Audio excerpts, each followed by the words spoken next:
মামলায় নাম থাকলেই ঢালাওভাবে কাউকে পুলিশ গ্রেপ্তার করবে না বলে জানিয়েছেন পুলিশ মহাপরিদর্শক বাহারুল আলম। সংস্কারের মাধ্যমে পুলিশকে জনবান্ধব করা হচ্ছে। বিনা তদন্তে পাইকারি হারে কাউকে গ্রেফতার করব না, নাম থাকলেই গ্রেফতার করে ফেলতে হবে, এটা কিন্তু আইনেও নাই। এটা আপনার যুক্তিসঙ্গত কারণ থাকতে হবে যে আপনি এই ঘটনায় জড়িত অপরাধী। যদি কোনো অভিযোগ থাকে, মামলা হয়, তো অবশ্যই তারা শাস্তির আওতায় যাবেন।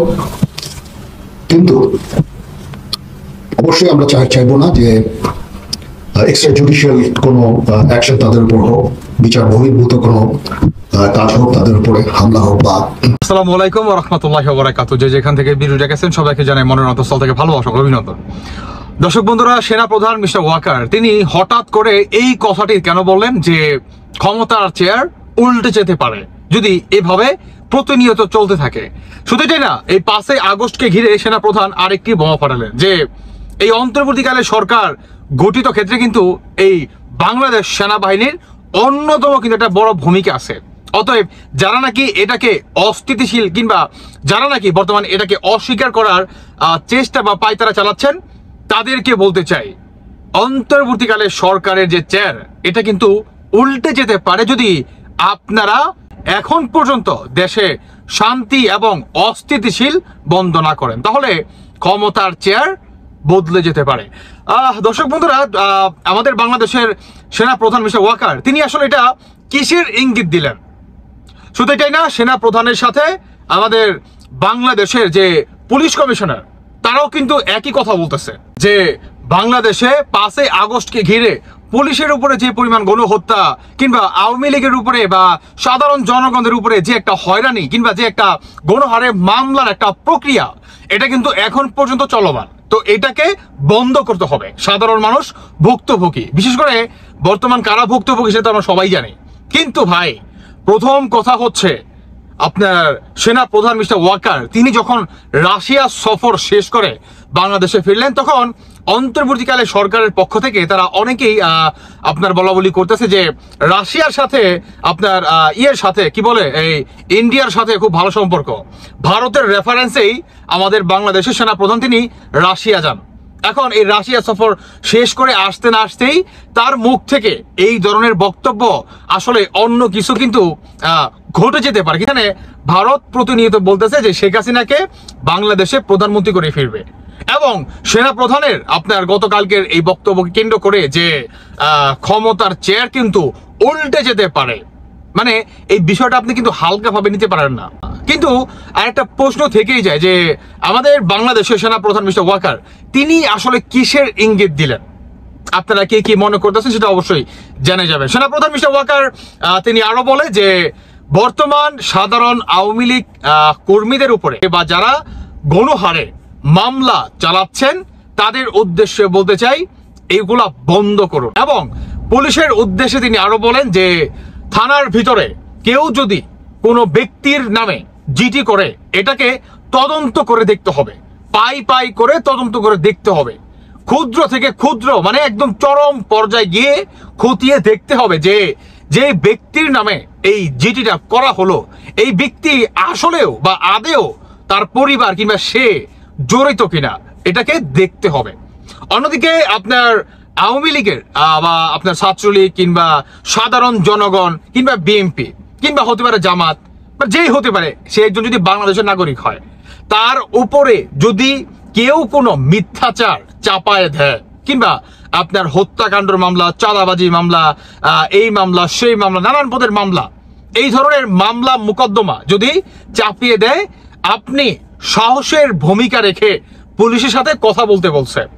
এবং আমাদের বাংলাদেশের সেনাবাহিনীর আদেশ অনুযায়ী পুলিশ কমিশনারের আরো একটি বক্তব্য যে প্রতিটি পুলিশ অফিসার কিংবা থানা পর্যায়ে কিংবা আপনার জেলা পর্যায়ে যদি কারো ব্যক্তির নামে আপনার মামলা মোকদ্দমা করা হয় তাহলে সেই ব্যক্তিকে বা সেই ব্যক্তি আদেও সেই মামলার সাথে জড়িত কিনা সেটাকে খতিয়ে দেখতে হবে।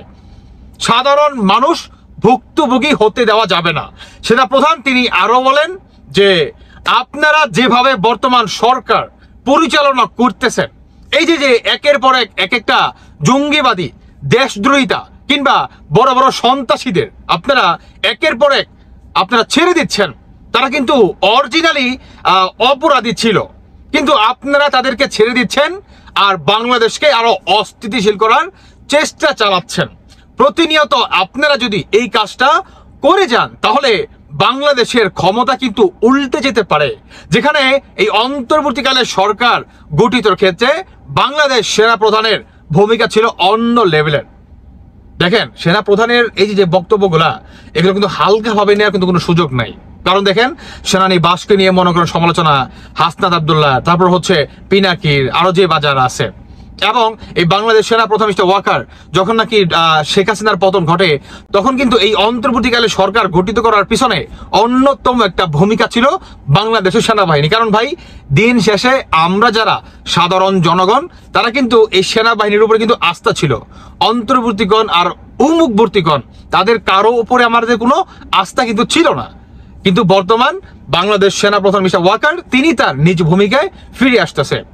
সর্বশেষ আরো একটি কথা, যারা নাকি বর্তমান আওয়ামী লীগের সাধারণ নেতাকর্মী আছেন এবং আওয়ামী লীগ ভুক্তভোগী জনগণ আছেন, যারা নাকি বর্তমান মিথ্যা মামলায় আপনারা জড়িত, আমার আপনার কমেন্ট বক্সে কিংবা ডিসক্রিপশনে আমার ইমেল দেওয়া থাকবে, আমার সাথে একটু যোগাযোগ করবেন যে আপনারা আদেও মানে অরিজিনাল যেই আপনাদের নামে মামলাটা করা হয়েছে সেই মামলার সাথে আপনারা জড়িত কিনা।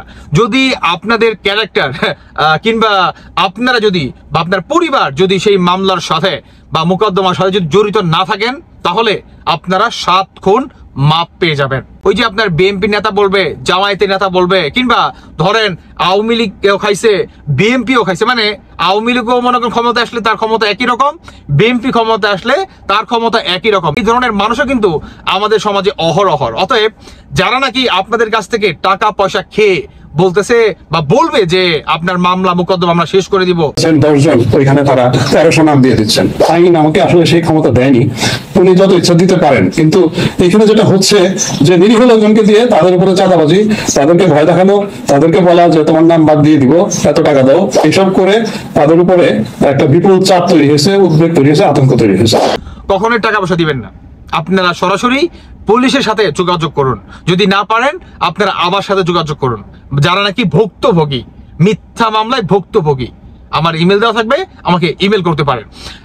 আরেকটি কথা, সেটি হচ্ছে বাংলাদেশ সেনা প্রধান মিস্টার ওয়াকার তিনি বলেন যে যাদের নামে নাকি এই পর্যন্ত মিথ্যা মামলা করা হয়েছে, যারা নাকি জড়িত না এবং যারা নাকি ঘর বাড়ি হারা, পরিবার হারা এবং সব থেকে হারা, হ্যাঁ মানে দেশ ছাড়া, তাদেরকে পর্যন্ত সেনাপ্রধান বা পুলিশ কমিশনের বক্তব্য যে প্রতিটি ব্যক্তির এই মামলার পিছনে তারা জড়িত কিনা সমস্ত কিছু খতিয়ে দেখা হবে। সমস্ত কিছু কি খতিয়ে দেখা হবে। যদি আওয়ামী লীগ, বিএনপি, এনসিপি, উপদেষ্টা মন্ডলী বা অন্তর্বর্তীকালে সরকারের পক্ষ থেকে যে বা যারা যদি এটাকে বাধা দিতে চায়, তাহলে আমরা তাদের এগেনস্টে শক্ত অবস্থান নিব এবং ক্ষমতার চেয়ার পাল্টেও যেতে পারে। সেনাপ্রধান মিস্টার ওয়াকার তিনি কিন্তু বারবার এই কথাটা রিপিট করছে। দ্যাট মিনস এই কথার গুরুত্ব কিন্তু অনেক অনেক, মানে কি অনেক, মানে বাংলাদেশে যে কোনো কিছু হয়ে যেতে পারে। যেখানে আপনার ভারত বলতেছে প্রতিনিয়ত যে শেখ হাসিনাকে বাংলাদেশে প্রধানমন্ত্রী করেই ফেরাবে, উল্টো দিকে রাশিয়া সফর শেষ করে সাথে সাথে সেনাপ্রধানের এই ধরনের বক্তব্য কিন্তু হালকাভাবে দেখার কিন্তু কোনো উপায় নেই। তবে আমি মনে করি যে বাস্তবতা কিন্তু খুবই কঠিন।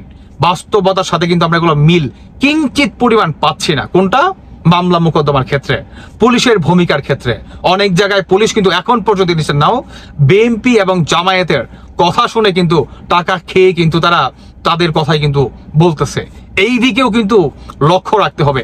আমি ব্যক্তিগতভাবে মনে করি আমাদের বাংলাদেশের পুলিশ কমিশনার থেকে এবং বাংলাদেশের সেনাপ্রধানের থেকে বা সেনাবাহিনীর পক্ষ থেকে একটা হট নাম্বার দেওয়া দরকার, হেল্প নাম্বার, যারা নাকি মিথ্যা মামলায় মোকদ্দমায় জড়িত বা যারা নাকি এই ধরনের মামলা যাদের নামে করা হয়েছে তারা অরিজিনালি জড়িত কিনা এটাকে তদন্ত কিংবা খতিয়ে দেখার জন্য, কিংবা যে নাকি ভুক্তভোগী সে যাতে সরাসরি তাদের সাথে সরাসরি কথা বলতে পারে ফোন দিয়ে হেল্প নাম্বারে। এইটা কিন্তু অনেকটা হেল্পফুল হবে আই হোপ, আমি ব্যক্তিগতভাবে ভাই মনে করি, তবে আমি দৃষ্টি আকর্ষণ করব যে এই কাজটা যদি করতে পারে একটা হেল্প নাম্বার যারা নাকি ভুক্তভোগী, হ্যাঁ, আমি অরিজিনালি আমার বাড়ি অমুকে, বা আমি অমুক জেলার অমুক থানার অমুক ইউনিয়নের, আমার নামে এই মামলাটা করছে অমুকে তমুকে, হ্যাঁ, এভাবে যদি ইনফরমেশনটা দিয়ে বা পুলিশকে সহায়তা করা যায় তাহলে কিন্তু বিষয়টা অনেক অনেক আপনার হালকা হয়ে যায়। সাধারণ মানুষ একটা আস্থার একটা জায়গা ফিরে পাবে। এভাবে কিন্তু সাধারণ জনগণ আস্থার জায়গা ফিরে পাবে না, কারণ বাস্তবতা ভিন্ন চিত্র।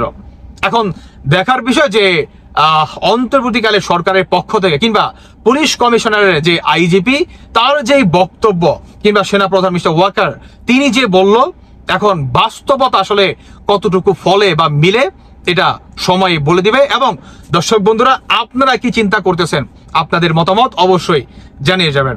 ধন্যবাদ সবাইকে। আল্লাহ হাফেজ, আসসালামু আলাইকুম।